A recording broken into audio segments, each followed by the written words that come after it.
My dad is not really barking. My door is not really open. We all got to keep our marks in every glass of sharks, waiting for us to gulp them. My car is not really parking. My lesson's not really over.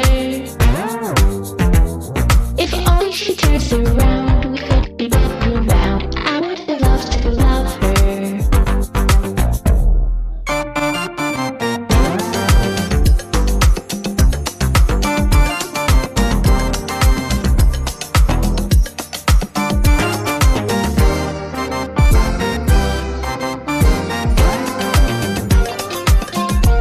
She's innocent as a... Hello.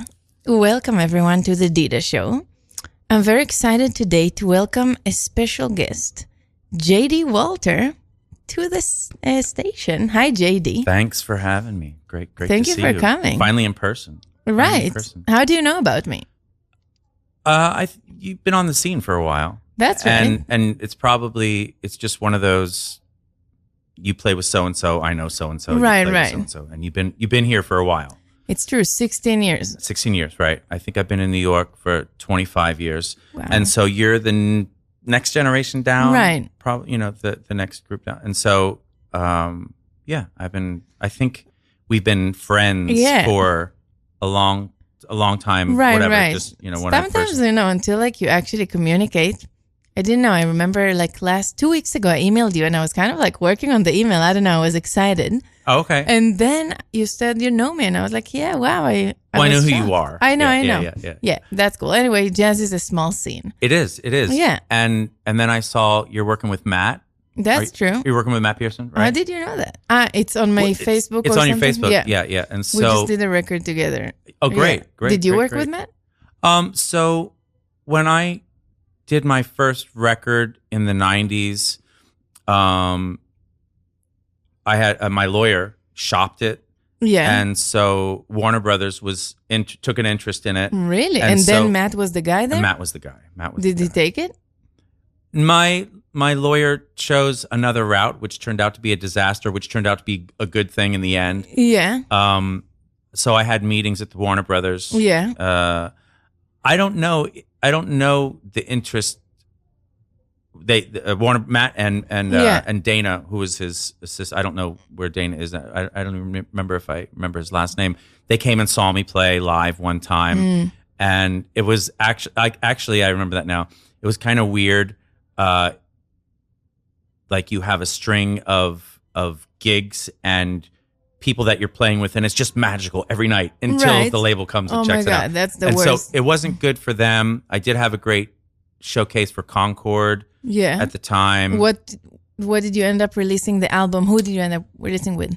So it was tragic on a lot of levels, but so the final bidder, whatever, or the person who's going to get it was this label called Arcadia. Okay. And I don't know if you know Arcadia. Liebman did all his stuff on there for a long time. Yeah. Benny Golson. They had, Carla Bley. Okay. Good stuff. Early Frizzell stuff. Gary Peacock, et cetera. A lot of great stuff. I think Pat did some Pat Metheny did some stuff on the label. But I believe that the record label initially got, and the only reason I'm talking about them to any degree is because I signed with them again, just 2 years ago. Not again, but I finally signed with them 2 years ago. Yeah. But wait, with who? With Arcadia? With Arcadia. Yeah. Congrats. So I have one coming out in the spring. Yeah. But what happened then? So I go to meetings with Arcadia with Bob Carsey, the head of Arcadia. And it seems like everything, I don't know. I'm new to the whole thing. Yeah. I show him a bunch of songs I want to record. Yeah. I kind of knew the deal that if you're showing them material, you want to show them what you want to do on this record, what the next album, what are your future, do you have a mind? Do you have a future mind? So I'm showing him all this stuff. I'm showing him my original stuff. I'm playing it for him on piano. Yeah. I'm showing him like demos and everything. And I wanted to play with Frizzell at the time, and he's like, okay. I said, do you want me to call Frizzell? I have a connection. And so I'm not really sure how this works. Are they supposed, I don't know what's going on. And eventually he just stops communicating with me. And I'm talking to the lawyer. And he's like, well, I guess that's it. And I'm like, I don't understand this. I was really new to the whole thing.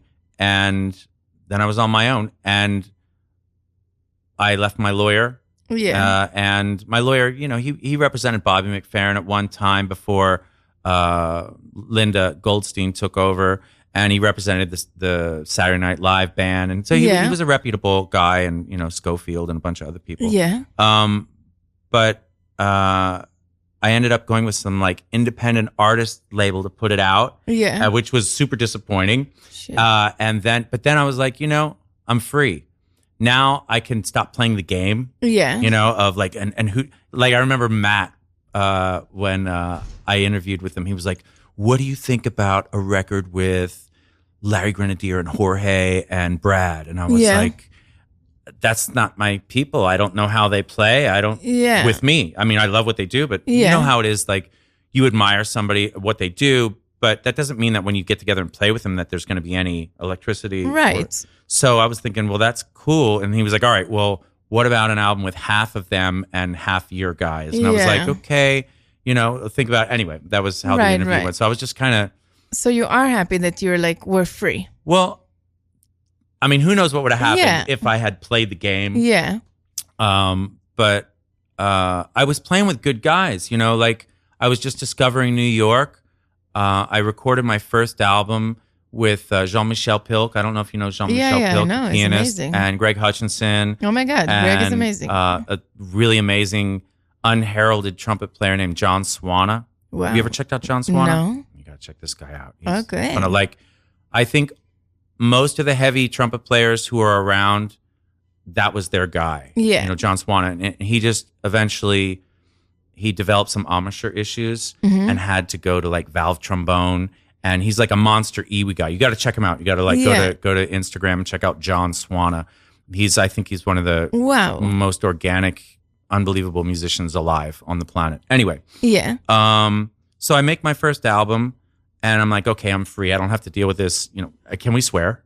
Of course. I don't have to deal with this bullshit anymore. Right. I can do what I want. I can make any records that I want. And it was kind of a time period where you could sell records and actually make money. You could sell CDs. At shows. So now I'm making money. It got really well reviewed. The album got reviewed well. So you like hired press? I didn't do PR at all. I just send it to people. So this is before the internet. This is pre-internet, right? Oh my God. When are we talking about? Like the 90s? Yeah, the late 90s, mid to late 90s. So what was the scene like? Who were like the people? It was a trip. The scene in New York. Yeah. So I wasn't living in New York until 98. Where were you living? We need to start a little. Yeah, go ahead. Go. We'll go ahead. No, it's good. I love that we're right in it. It's actually a very interesting point you're talking about, and I want to talk about it because I feel like I'm there now, like hoping to get a label, but also like realizing from talking to people that like I kind of like it. Yeah. I mean, what is a label? How does a label make money anyway? Right. If they get good streaming for you, maybe, and they get a cut of it, I don't know. Okay, all right. But they certainly can't subsist on that.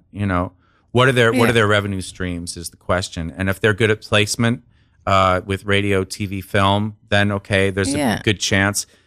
Streaming. So why are you doing Arcadia now? That's what they call it? Because I wanted maybe some help, and I wanted some future possibilities of help. Of making records.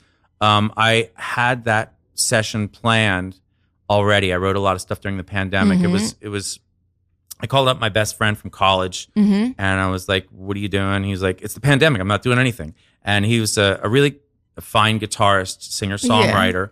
And we both got like jazz degrees, whatever good that does. I went to North Texas, University of North Texas. Where Nora Jones went. She went at the same time? No, I'm older. I'm 57.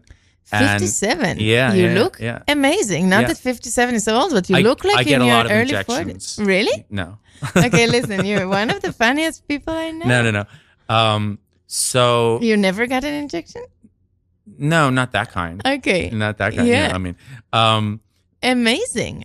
so What do you eat? Or like, what's your I don't eat skin? meat, you know. That's good. For a long time? 30 years I haven't eaten meat. Wow. Yeah. But yes, eggs and like fish? Yeah, fish. Okay. Pescatarian. Yeah. Pescatarian, you know. Okay. Anyway, so I went to North Texas. Ari went to North Texas. Do you know Ari? Ari Honig? Yeah, of course. So Ari was just a few years behind me. Yeah. But I connected with him when I moved back to New York. And then he was working with Jean-Michel and Francois Mouton. I don't know. Yeah. And so those were the guys that I started playing with first because I'll take a step back. So where are you from? I was born in Philly. Okay, great. But I grew up a little outside of Philly, you know. Was it kind of dangerous? Where? I don't know, there? Well, as I said, I grew up outside of Philly. Okay. You know, kind of like almost, you could even say the country, but it wasn't the country. And my neighborhood was actually kind of rough. In Pennsylvania, like the Lancaster, Lebanon area, maybe like an hour out of New York. Okay. Out of Philly. And you anyway. loved music, you always sang, and you're like, let's go to college for music?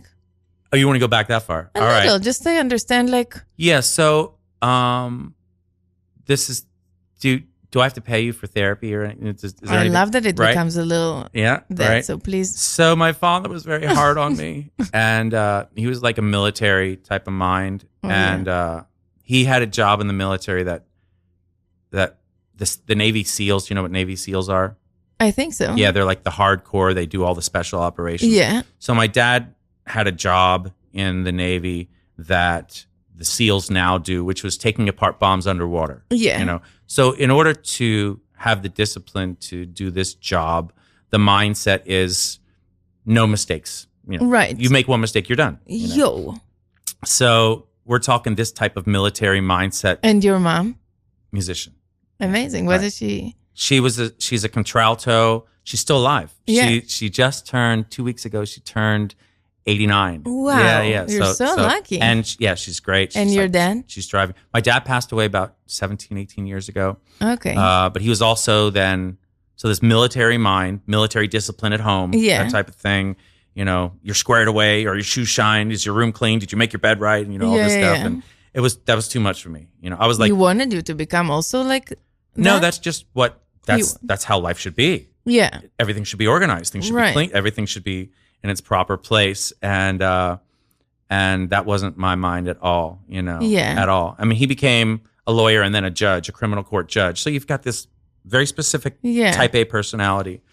And I wasn't about that at all. I found that if I didn't clean my room, he wouldn't come in. And so then that was my protection, being a pack rat, being sloppy, whatever. But music made me feel good. That was kind of like my escape. And so I'm half Jewish and half Christian, whatever. Yeah. But grew up in the church type of thing. And there was a really amazing men and boy choir, paid men and boy choir in our church. Wow. So you had to audition. And so I auditioned at age 6 and I got in because my mom was a fine pianist. My older sister became, you know, a great pianist as well. Wow. And so it was very competitive. And then I have 2 other sisters. They all played instruments and sang very well. Wow. So it was a lot of music. And so the singing thing was my escape, you know, from the dad, you know, that world. Because I was excelling and getting attention, becoming a soloist as a child. Wow. And then I was so into classical music and singing, I wanted to go to a special school for it. Yeah. So there was the Vienna Boy Choir School in Vienna. It's all boys? Yeah, it's so you never heard of the Vienna Boy Choir? No. Okay. Very famous. Very famous school. Wow. And then there's another one in King's College, Cambridge, which is affiliated with the church. There's another one, St. John's College, Cambridge. So I was like looking at these schools. My parents were like, no, not out of the country. Yeah. And I'm like, okay, so I'm looking for them in the U.S. Mm-hmm. And there's one called the American Boy Choir, which was located in Princeton, New Jersey, boarding school. Yeah. And then there was St. Thomas Fifth Avenue in New York.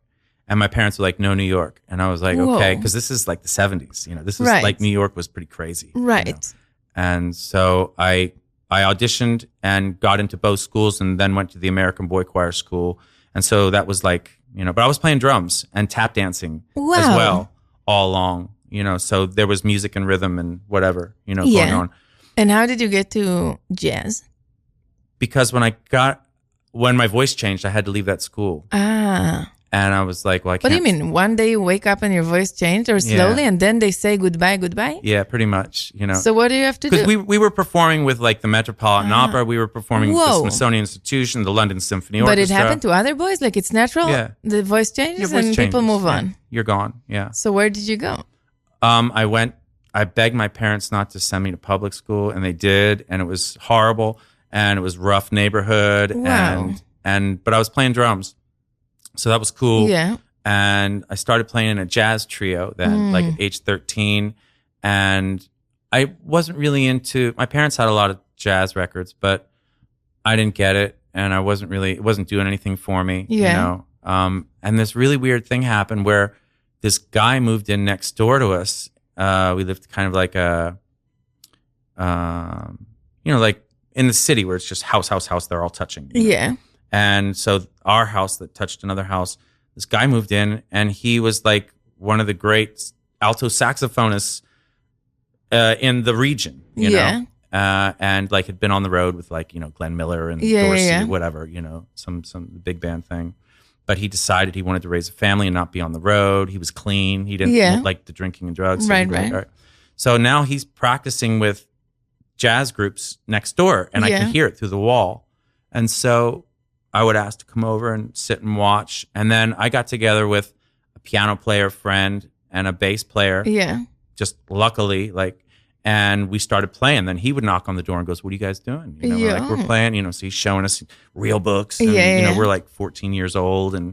And so I got into that and started playing in clubs with these guys, and then also other local guys like at age 14. Yeah. And then my voice started to come around. And I started singing and playing. Yeah. And then did the whole classical voice at the same time thing. Meanwhile, studying, timpani and mallets, and then went to North Texas as a percussionist vocalist. Yeah. So I was in the But I was a good drummer, but that's all I was. Yeah. And I was a very good singer. But so there were 150 students in the jazz department at North Texas while I was there, drummers. And I was like in the middle. So there were 75 better, 75 worse, whatever. But there were 75 better. Yeah. And I was like hedging my bet, seeing that people were kind of like practicing 10 hours a day. And I'm like, I can't do everything. Instruments right? Yeah.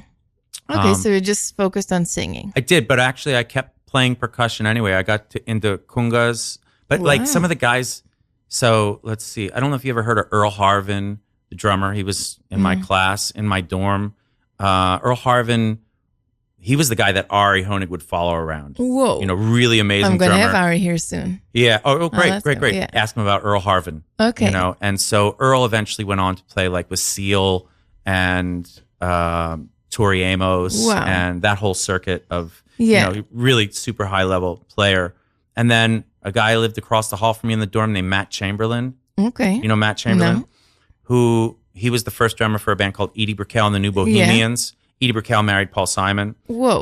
And then he played with Pearl Jam. Did you ever hear Pearl Jam? Yeah. On some live tours. And he has a band called Critters Buggin'. He's done an album with Frizzell. Now he's the drummer for Bob Dylan. Whoa. So really great, unbelievable drummers. And I was just like, these guys already, Right. And then there was a kid a year behind me named Keith Carlock. Yes, I know him. You know Keith? Why do I know the name? Who is he? Well, because he's Keith Carlock. Yeah, but what is a drummer? Yeah, and he plays with who in New York? Yeah, well, he did. He left now, but he was Wayne Krantz's drummer for many years with Tim LaFave, that trio, the quintessential. I mean, there were a number of incarnations of Wayne Krantz trios, but I was a Wayne Krantz freak. When I moved to New York, I think I saw Wayne play every Thursday night for 8 months in a row. Was it at 55 Bar? Mm-hmm. Oh, wow. 55. Unbelievable. Changed my life, changed my perception, my conception of music. Wayne Krantz did. Wow. So wait, I want to... Yeah. Let's get to New York. Now, what made you move to New York? After college? Yeah, so I stayed in Texas and I played music and I wrote... So I was sick of jazz. Mm-hmm. Played in a rock band and played all original music for like 4 years. Yeah. And then no money, Yeah. And then you moved to jazz to make big bucks? Yeah, right? Yeah. Seek my fame and fortune in New York. I moved back to the East Coast. Yeah. Actually, I moved to Europe to study with a singer for a year. There was a really... Wow, who's that? Deborah Brown. No. She was pretty big in Europe. And so I studied with her because at North Texas, they had asked me to pilot their vocal jazz degree because they didn't have one. Right. And so then I stopped the percussion officially and the classical voice, and all I did was jazz. Yeah. But I was in classes with instrumentalists. So I learned how to improvise from the vantage point of an instrumentalist, if that's such a thing. And then I knew they didn't have a jazz singer on faculty. Yeah. So I still needed to study with a singer. Yeah. I knew how to, sing all these heads and everything, and right, and the improvisational skills and arranging skills, but I didn't know how to be a singer. And apparently that's something. And she was a good teacher? She was great. She was really great. How did she teach you? What did she teach me? No, like how did she teach you how to be a jazz singer? I never had a really good jazz singing teacher, I feel. She got me in touch with a lot of things, like maybe some scenarios would. So she would be like, okay, you're sounding good. I want you to listen to a little more Chet and a little more Betty and Abby. And I was like, well, I don't really care for Chet singing. She looked at me and she'd be like, well, he means what he says and you don't. So, and like, wow, she was pretty. I need a person like that, right? She was hard. She was playing with the best musicians, and so it was kind of almost like an apprenticeship type of thing where I would just be at her house. Yeah. And she would say, I'm having a rehearsal today. The musicians are coming over. When they knock on the door, you let them in, you give them tea, you watch the rehearsal, you don't say a word. Wow. Right? So the doorbell rings and it's Ed Thigpen. Wow. Ed Thigpen? I think I heard, but no. Yeah, well, I mean, he played with Charlie Parker. I mean, he's one of the cats, Okay. Ed Thigpen. Okay, doorbell rings again. It's Red Mitchell. Whoa. Red Mitchell, Red Where Mitchell? is it again? Bass player. We were in the Netherlands, right outside of Amsterdam. So you lived in Amsterdam for like a year? Right outside of Amsterdam for a year, yeah. I sold everything I owned and moved there. I was so poor. I was gone for days without food. And you did it specifically to be around this teacher? To study with her, yeah. And then... maybe I should go somewhere for a while and like follow someone around. You're done with that. You're beyond that. Okay, I'm an adult. Yeah. But I really like that idea. Like people going to study with someone and like live around them and like absorb all the things. And then this piano player showed up at the door named Horace Parlin. Do you know Horace Parlin? No. He played with Dexter Gordon a lot. So like these are the cats. Like I'm like they were expats living in African American musicians living. Well, Red Mitchell's not African American, but they were living in Europe, and so I was hanging out with these guys and trying not to speak and just watching. Yeah, and then you learned to love Chet. Oh, well, I mean, I loved it in college. Yeah. Yeah. But like, did she convince you with her? No, she didn't need to convince me at that point. I was so into everything music. she said. I'm saying you said what like, she said. Yeah. The intention part, apparently there's words to songs and the idea is to tell a story. Right. And I wasn't really in touch with that. So if we would say what she taught you mainly was that maybe? Intention, vocal technique, a hardcore vocal technique that she had studied with this guy named George Peckham out in Seattle. And George Peckham was this guru to singers. I think Didi Bridgewater studied with him. There were a number of famous singers, but the ones that you would know would be like Rod Stewart or the girls. There was a band called Heart. Do you know this band, Heart? It was two female singers. And they were killing. Yeah. But they were really singing hard. As Rod Stewart has that gravelly voice too, right? Yeah. So they would go to George Peckham to rehabilitate their voice, whereas a lot of jazz singers and other singers were going to him to learn his method and to use it all the time. And so she taught me this method that later on ended up saving me like nobody's business. Yeah, it was really... So there's a method and you can learn it? And yeah. I mean... And pass that too? No. Okay. No, that stuff, that's good stuff. That's just, I think at the core, because, I mean, you're a musician and you learn certain techniques, and then this guy learned with another technique, and this guy thinks his technique's healthier than yours, and you think yours is I mean, that's what we do when we study. I'm sure if you told me the amount of guitar teachers that you had, it would be a relatively long list, maybe. Even though for many years I'm studying with the same person, but yes. Great, fantastic. If you can find that one person. But we know, I mean, I'm talking like from childhood. You study with this person. Right. Then you're going to go, well, that was a good thing. I'm going to keep that. And that was a good thing. I'm going to keep that. Yeah, And, yeah. we pick and choose but she had a lot of good, her technique. I really dug the technique. And I also understood the technique to the point where, all right, well, I'm going to get out of her technique, but at least I'm aware of it. I'm aware that I'm potentially damaging myself by doing this, but I like that. And so I'm going to go for that more visceral thing. Yeah. And so then you moved to New York? I moved back to Texas after that. And because I was so poor, I had to be with my friends because I didn't have anywhere to live because I didn't have any money. And I came back to the East Coast because I had family, there. And a friend of mine came up to me after I was home for maybe like a few months and said, "You know horses?" And I said, "Well, I know horses a little bit, and because my older sister rode, and so I was around, and I rode a little bit too." Yeah. And he said, "I got a gig for you. All you have to do is do work on this farm for like 4 hours a day. Yeah. And you live there for free, all bills paid, and it's on like 250 acres of amazing land, swimming pool, tennis courts, basketball courts, and you can practice all day long, whatever." And I'm like, "I'm in." So, where was it? In Lancaster, Pennsylvania. Okay. Farm country. Yeah. And so I started living on this thoroughbred farm and started just checking out the scene. Harrisburg, Lancaster, Reading, York, just the local scene. Ended up becoming a booker for this jazz club before the internet. Really? And which one?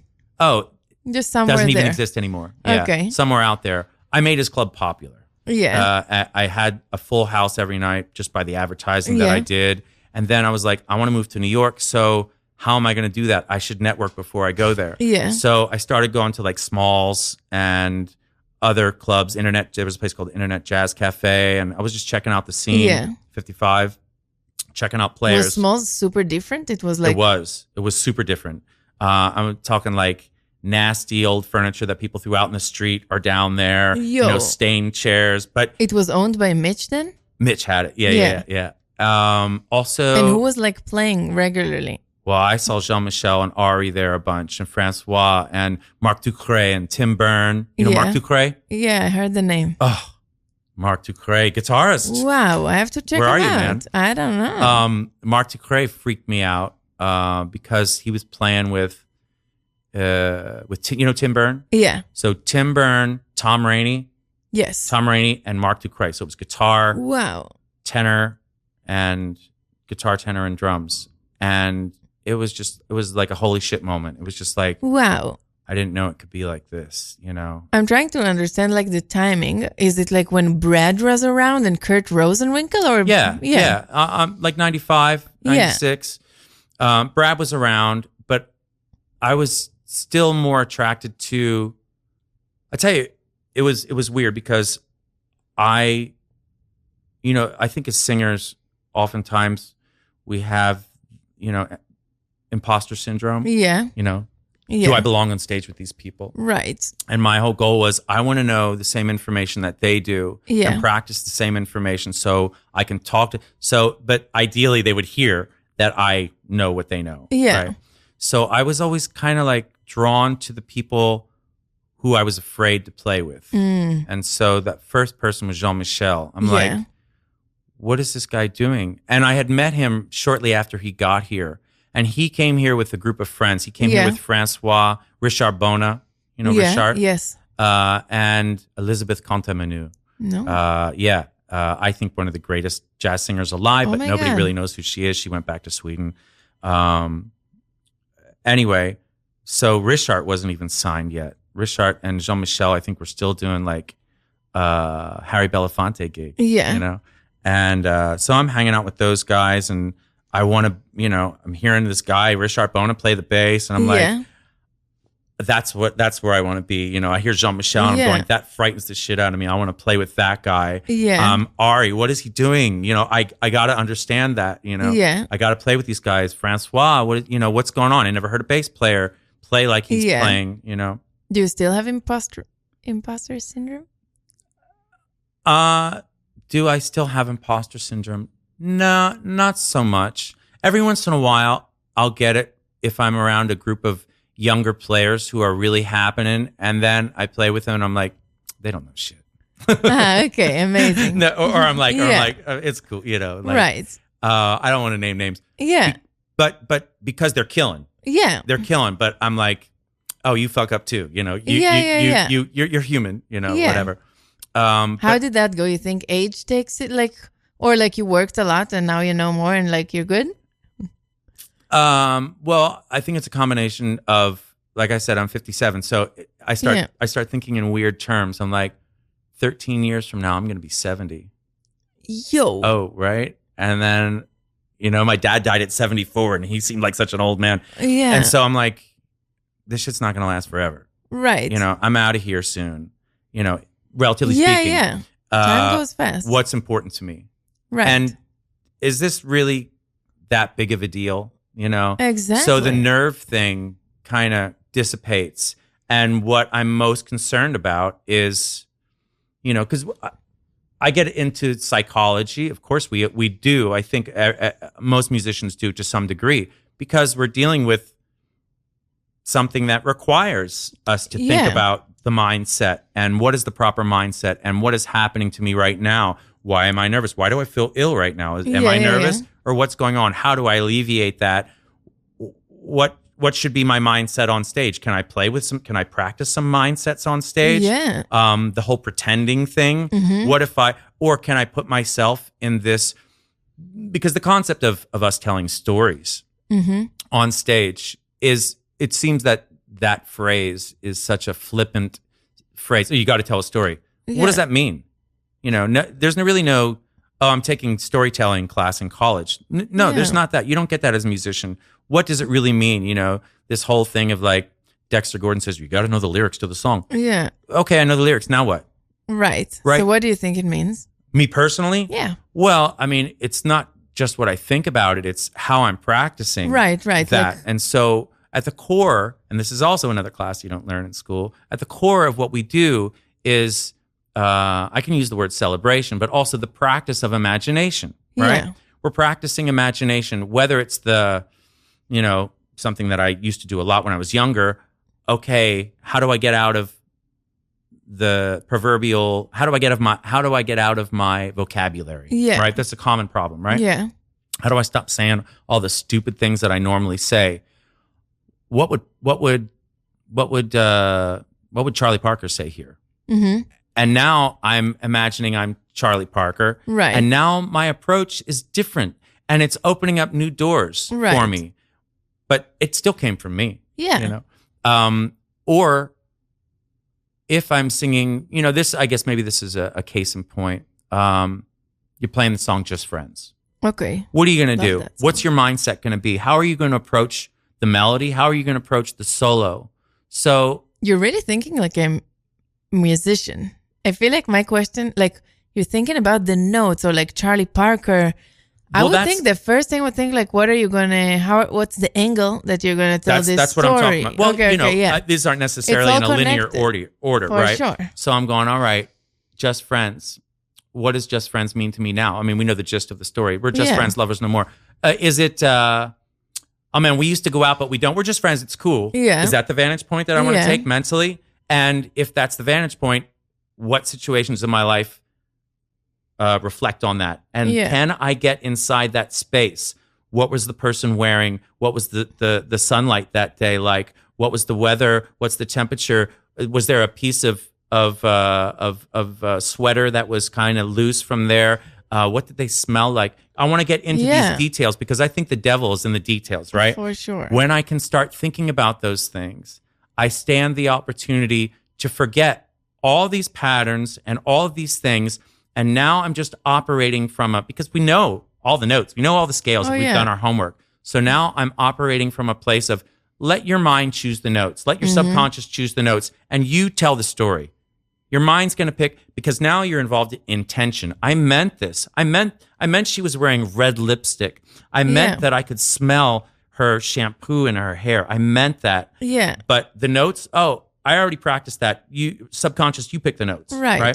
So, or do I want to, I said, what did I say? Oh, just friends, lovers no more. Or is it man, I really loved her and I really wish I was still with her. We're just friends now, man. That's a different vantage point. For sure. than the man, we're just friends. It's cool. We're not lovers anymore. That's cool, right? Yeah. That's a different vantage point. So what is it that day, and what story do I want to tell? And if I don't have something in my life that actually related to that specific story, can I put myself in that situation? Right. And which situation is it? Yeah, exactly. So we have all these variables, but this concept of imagination and telling a story for me personally is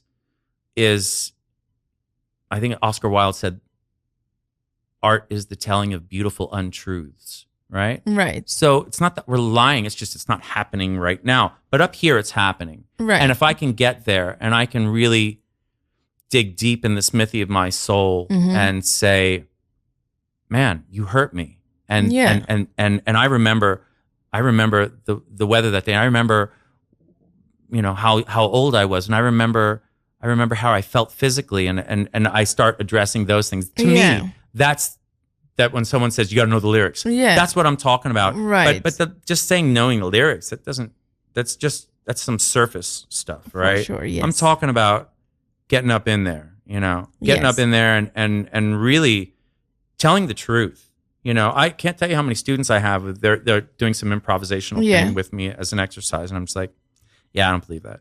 Yeah. And then I get frustrated. And I'm like, I'll tell you what. Here's the deal. Don't say anything if you don't mean it.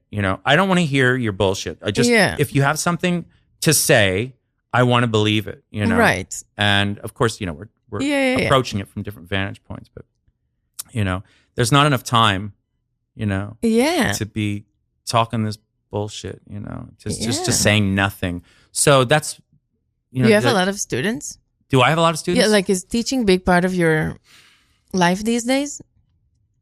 It has been. Yeah. And I still am a regular visiting professor at Prins Claus Conservatory in Groningen in the Netherlands, Okay. And I used to teach a bunch at Sibelius in Helsinki. Yeah. And before the war, I was teaching at a conservatory in Moscow and one in St. Petersburg. So you were traveling all the time to Europe?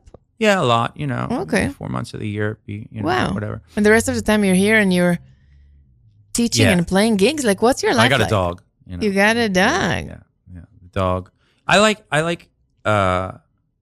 like practicing more now than I ever did. Really? Yeah. What do you practice? What do I practice? Yeah. Oh, I mean, jeez. I started the show originally 2 years ago because I've been singing for a long time, but guitar is my main instrument. Right. But I'm singing since I'm 20 and I moved to New York. But fantastic. It took me a few years or more. Like only in the past few years, I started really knowing starting to explore how to practice singing. And then, except of just, trying to be better at it, like really getting into like the way I practice the guitar. And so I started this show because I wanted to bring in singers and ask them how you wanted free lessons. Exactly. I want to know how can you get better at it? Well, get better at what? What specifically are you talking about? And that's the question, right? Even currently now, I take a weekly voice lesson at the National Opera Center in Manhattan. Wow. Look, Paul Ballenbach? Yes. So Paul's a good friend of mine, and Paul still studies classical. I still study with my amazing teacher. There you go. Yeah. All right. I love studying with someone. If you practice, it's good to have someone to coach absolutely. you. Even if you're a psychologist, you have a psychologist. Oh yeah, for sure. I have all the team. A doctor has a doctor. Yeah. So I'm practicing technique, sure, but I'm composing. Yeah. I'm arranging. I'm working. I don't know if this counts, but I'll be working on some voicings. Whatever. Yeah. I'm not a piano player, but I'm functional. I'm working on fundamentals over various exercises over whatever standards that I'm dealing with or whatever tunes. Yeah. It's funny you asked me this question. So I'm about to come out with a book app. Right? Ah, that's good. Yeah, I'm excited. It's been killing me. When you ask me if I'm teaching a lot. So that's what you've been working on recently more? Yeah, over the last year and a half, 3-4 How did you do it? You have an idea and then you found some person who can make it for you on an app? Yeah, so I wrote a book. You know how you've taught before, right? You've had students, and so you're like, all right, here's an idea. I want you to remember. So you write it down, and because you don't feel like writing it down each time, you go, all right, well, I'll just make a Xerox copy of it or a photocopy of it. And you have another idea and you write it down because I don't feel like keep on writing. And then eventually you got this stack of papers and you're like, all right, let me just put that in an organized thing. Yeah. And next thing you know, you have a book. You know, I've been teaching for a long time. Did you ever print that book? I was printing it for a while and mostly selling it in Europe when I would do master classes and things. And then I started seeing like, I saw it online a few times, like someone copied it, you know, and I was like, that's not cool. Right. And so I'm like, I'm not, you know, I wanted to expand it. I wanted to expand the book. There were so many other things. Anyway, I was helping these guys develop this app as kind of like an advisor in this app called Genius Jam Tracks. Do you know it? No. You know the iReal Pro? Yeah. Okay, so this is iReal Pros. It's not proprietary. Anybody can make a karaoke app. Now, they've done a very good job. Massimo did a really good job. But these guys kind of took it to the next level. Yeah. And it's more AI involved. So like the heads play differently every time. Wow. You can get into things like, oh, I want the bass player to swing harder so you can pull it back more. I want the drummer to be more on top of the beat. I want the bass player to intermittently play, 3/2 in groups of 5, Oh my God. Or you can say the drummer or the piano player or everybody at the same time. I want open voicings for the piano. So it's kind of nicer than iReal Pro? It's more entailed. Yeah, absolutely. Yeah. Wow, I have to get it. So Berkeley's kind of using it right now. They just started using it. Stanford has expressed a great interest in it. Yeah. Actually, they're bringing the app, the guy who wrote it all out to Stanford because the AI stuff involved is really curious. And and so he's teaching that. So I've been an advisor with this guy. And so how can I be an advisor? Here's the simple way. Yeah.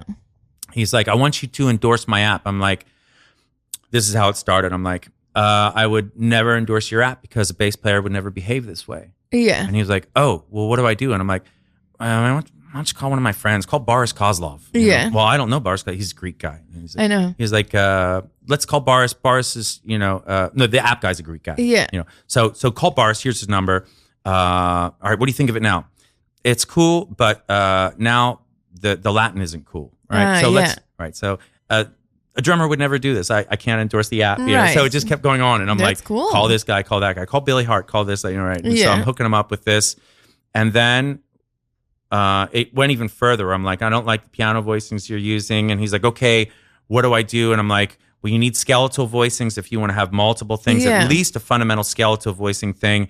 And, it was jumping all over the place. It wasn't cool. So anyway, I started thinking about it and I'm like, well, I have exercises in my book. Mm-hmm. If I made a book, could I have a link to your app so I could design exercises where they could practice with? And he was like, yeah, that could be cool. That could work out, but I don't know why would I do that, And I'm like, oh, okay, whatever. And I thought about it more and I'm like, if I make a book, I don't need to have a CD or DVD connected to it anymore because if it's an app, it could all be there, right? Wow. I could have videos in the app too. Okay, cool.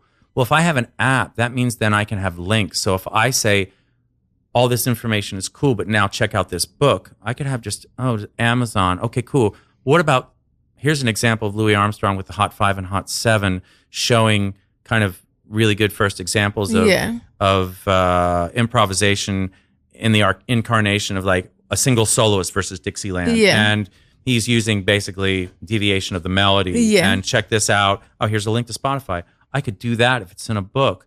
And also any musical example I would have in the book could be played. Right? You could hear it like a Muse score, whatever it is, whatever program.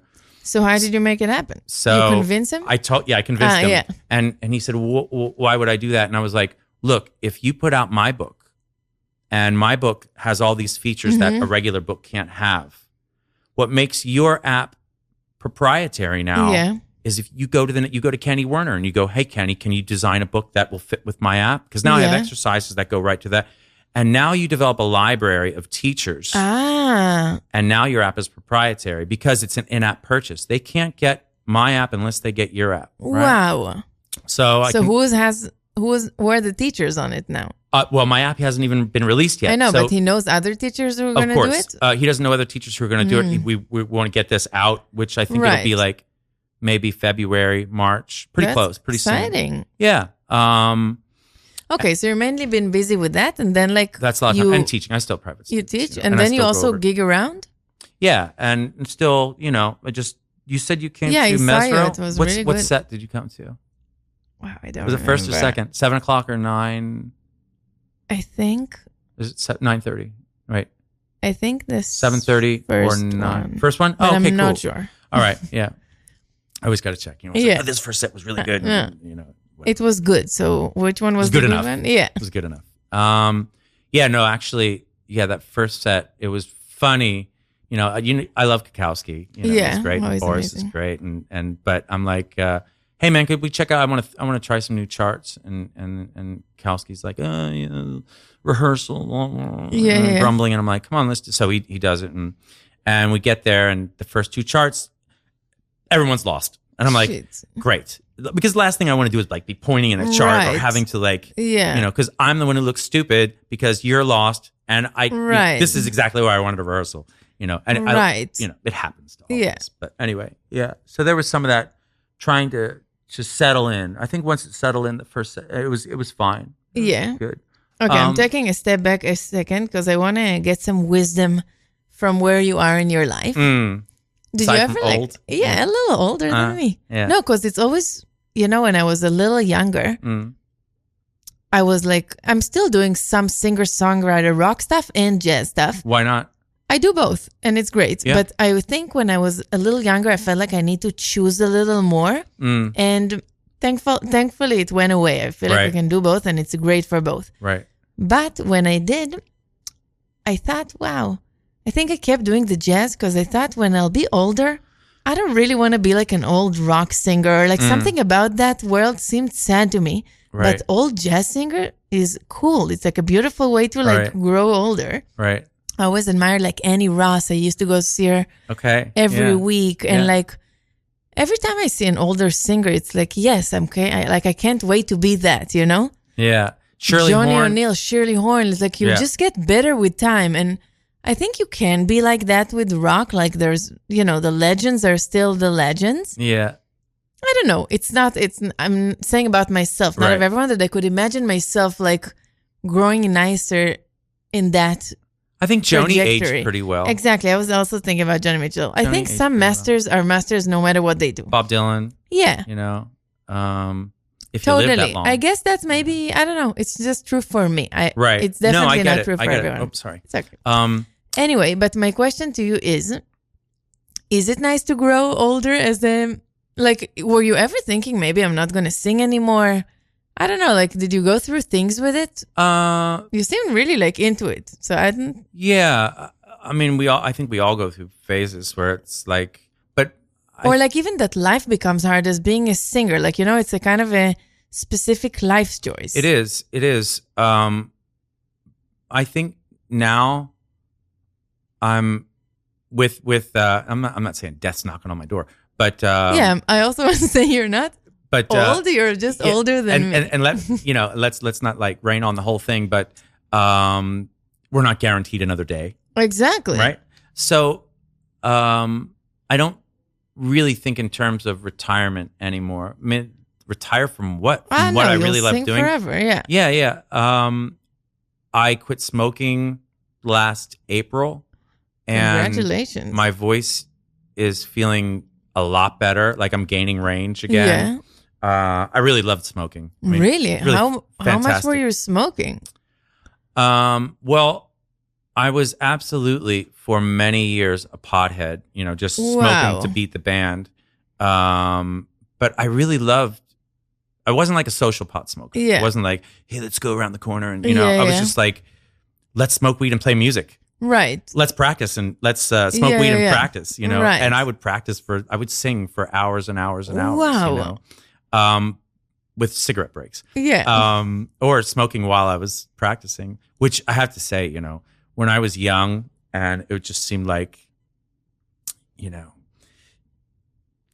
give me everything. I'm like, I'm smoking on stage. I have a drink on stage. Yeah. They're women, you know, Yeah. at the gig, and it's going to be a good night. And I'm with friends, and I'm smoking weed on the breaks. And I'm just Yeah. like, how could life get any better? You know, Yeah. just like gluttony. It was just like, give me everything, give me everything. Was it hard to stop Stop what? smoking? Smoking cigarettes? Yeah, really hard. I'm still doing like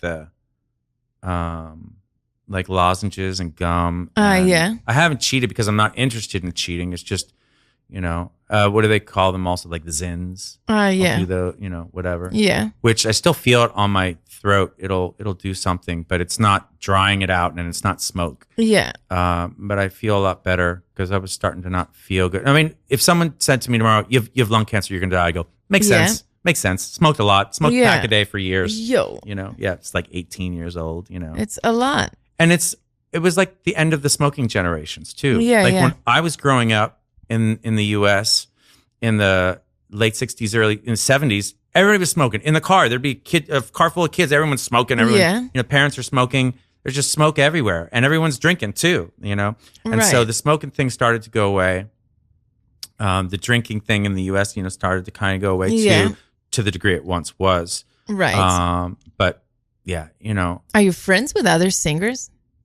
With other singers? Yeah, I have some singer friends. Yeah, I kind of hate the vocal clicks. Okay, so you're not really... I'm not steeped in it. Not steeped, but is there a singer that you'll go see play every... Oh, yeah. There's singers that I love. I'm trying to... Tell me from different generations. Who was the young person you're thinking, whoa, they were really blew me away? One was my student. I have some really great students. There was this, and she might be in your generation. Her name is Alina Engabarian. I never heard. Alina, yeah. Okay. Alina worked a bunch with Taylor. Oh, she got signed to Michael League's Ground Up record and put out a record with him, with Chris Potter and Kendrick, and a bunch of really great players. Yeah. She's stuck in Russia right now, though. Because she went home during the pandemic and now she can't get out. But she was really great. She worked with Taylor Ikesty a bunch too. Yeah. And, really just amazing voice. Wow. She won Montreux Jazz Competition with Al Jarreau as the adjudicator, whatever. Okay. I had another singer win that competition she's Turkish. Her name's Sanem Kalfa, and she won it with Quincy Jones being the adjudicator. Wow. I had another singer student of mine. This one didn't study as long with me, but she still studied a bunch with me. Her name is, she has a few different names. You know how the Latinos, they have a lot of different names, and sometimes they'll shorten it for things. Lucy Energa, she won the Saravan competition last year. Wow. And she's working with Matt. Really? So I know he's played me a few songs. He did. How's it sound? Super good. Yeah. So when after she won the competition, I was like, okay, I know Samara sounds great and she does the Sarah thing, but I think I could introduce you to Matt and it might work for him because you got the Latin thing going on as well. And you do the folkloric Latin thing too very well. Maybe he might be interested. So I introduced them and then I was just like, cool. I'm out, And so, yeah. Are you in touch with Matt sometimes or not really? Just every once in a while, I saw him. She was singing at Lincoln Center and I saw him there. We've been trying to have lunch, but it's busy, whatever. Yeah. So I haven't. We don't have a lot of time, so I'm we talk that much? Wow, you made me talk. We talk so good. But I want to tell you something. Two things that I want to do before we say bye. One, before we even sing a quick song, we can connect them. Okay. I always like that the singers that come to the show teach me a singing trick. A singing trick? It's really I don't know. It could be anything that comes to you. Let's say guitar comes to me, teach me a guitar trick. I'll say, okay, you can go and bend. Right. Or sweeping. How about for speed in improvising? Okay. Can you lottle leadle? No, but I saw your video on it and I'm obsessed. Really? You watched the video? Yeah. Oh, okay. All right. Well, that's boring. You can teach me to do it quick. Why? Lottle, little. Okay. How about one that's more of my favorite? Babm. Oh, how do you do that? And so it actually goes to through your nose. Yeah. Bob. You can't do it with your nose closed. Babm. So babm, beebm, boom, beebm, babm, beebm, boom, beebm, babm, boom, beebm, babm, beebm, boom, beebm, babm, beebm. So I got into it because of listening to Jocko, the boom, beebm, babm, a boom, a beebm, boom, a beebm, babm, a beebm, boom, beebm, boom, boom, beebm. Did you practice today already, or feel like you're very on the note in a good, you warmed up? No, anyway, but yeah. So it's one of my favorite things. Babm, beebm, babm. So how would I practice exactly. that? Bam bim Bim bam bum bim. bim bum bim bum bim bum bim bum bim bum bim bum bim bum bim bum bim bum bim bum bim bim bim bim bim bum Whoa! bim bum bum What bim are the bum notes you're singing though? Just I just did a regular? major scale. Okay. Bum bim bum bim bum bim bum bum bim bum bum bim bim bim bum bum bum bum bim bum bum. I'm obsessed. And Wait. the ghost bum, notes. Bum bum bum bum bum bum bum bim bim bum. Right, you got to get that bum, second bum, one bum, loud bum, though, bum. and that's the trick. Bum bum. Okay, gotcha.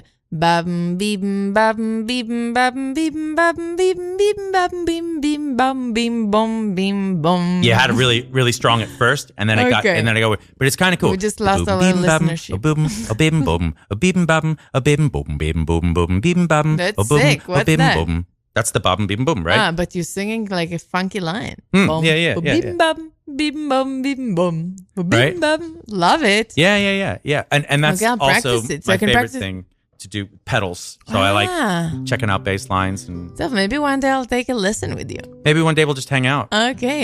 Yes. Bring that guitar over. Okay, well, and now for the last few minutes, I hope I know the song, but you mentioned Just Friends. Why won't we sing that? All right.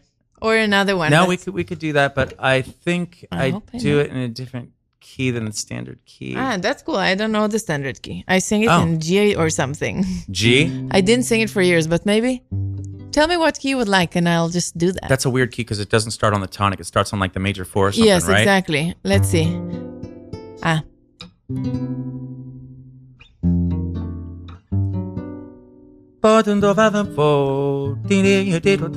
Can you make it lower? Yeah. So let's see. How about like a third? Can you go a third lower? Yes, a third lower. Like so E flat. E flat. Here we go. Right. Let me see how it sounds. Wait, so. Let me do Right? this. Are you gonna? I'm not gonna fuck it up. Oh no, I'm saying yeah. you could get the iReal Pro. Just friends. Just friends, lovers no more. Now I'm gonna have to sit upright. That's my whole thing Okay. up. I hope I won't fuck up. But let's try. Here we go. You want to do it with time? No. Oh, okay. All right. Just friends, lovers no more. We're just two friends, but not like before. To think of what we've been, oh, and not to kiss again. Seems like pretending it isn't the ending, no. Two friends. Here we go. Drifting apart. Two friends, but one broken heart. We loved, we shared, we cried. Then suddenly love died. The story ended, but we're just friends. Just friends. Amen. Oh yeah! Wow, that was so fun. Yeah. I love it. Yeah. Can you improvise on the end? Pudi pudi buda. Uh-huh. For fun. That's how we'll say bye to everyone. Thank you for listening.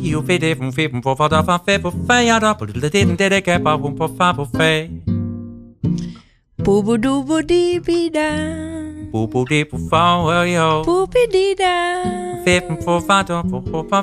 Bim bim bim bim bim bim bam. Beeby doo boo dee boo bee boo boo. Boopy dee